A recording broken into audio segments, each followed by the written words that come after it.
Autopsies are being done right now after two boys in Canada were strangled by an African rock python while they were sleeping. The 5- and 7-year-olds are being remembered as typical little boys who loved life. Police say a python that weighed about 100 pounds and was 14 feet long was being kept in an apartment above an exotic pet store. It somehow traveled through the ventilation system after getting out of its cage, then fell from the ceiling to near where the boys were sleeping.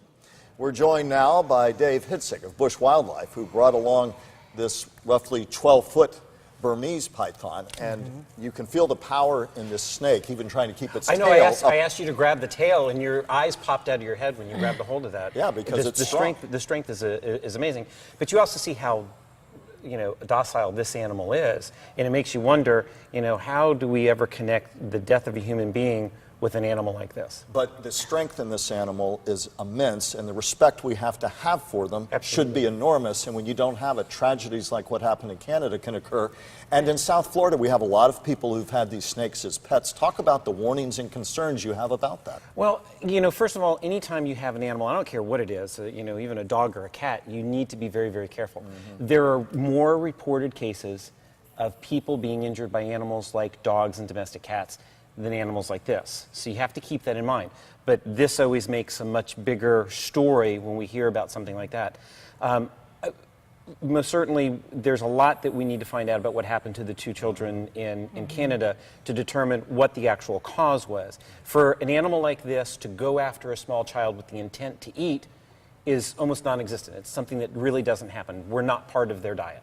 What precautions, if you choose to, and she is someone's pet? Yes, and things have changed now because you can't just go out and buy an animal like this and keep it as a pet like you historically could. There's an importation ban on a lot of these snakes. And there's all kinds of regulations. So in order for you to have an animal like this in captivity, you have to have a special license by the Florida Fish and Wildlife Conservation Commission. So what should you do, though, if you're one of the ones who has had one and you're responsible? I mean, what are some of the safety precautions? It needs to make sure that the enclosures are secure so that these animals can't get out, not only because we don't want them in the environment, creating destruction environmentally, but we don't want them to pose a danger to domestic animals or potentially people. But David, it is a reminder that outside of people professionally trained to handle them, like you, we have a real problem with non-invasive species, not just pythons, that are in an environment that really wasn't meant for them in nature. Well, nobody, when you go back 30, 40 years ago, when we first started seeing some of these animals pop up in remote areas, nobody could have predicted the levels of animals that are now out there, because we didn't think that they could survive our winters. And they have slowly adapted and are reproducing. And it's causing a problem with the fact that it's putting an impact on the native species which are out there. It's preventing some of those animals to continue to thrive as well.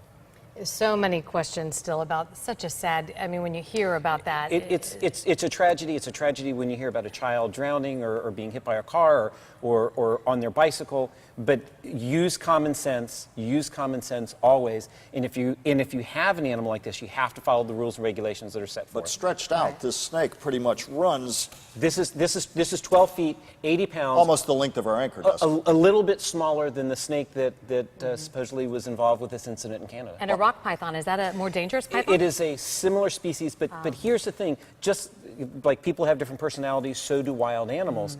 And by nature, rock pythons are a little bit more aggressive than what we see in the Burmese pythons. David, all right. Thank you. Thank you. Bush Wildlife Sanctuary, we appreciate it, Dave. We've taken behind-the-scenes photos of Dave and this Burmese python. We'll post them on Facebook shortly so you can get a better look as the discussion goes on about non-native species, what happened in Canada, and the precautions and safety all of us need to be aware of, especially those who decide to make animals like this, the ones still around, into pets.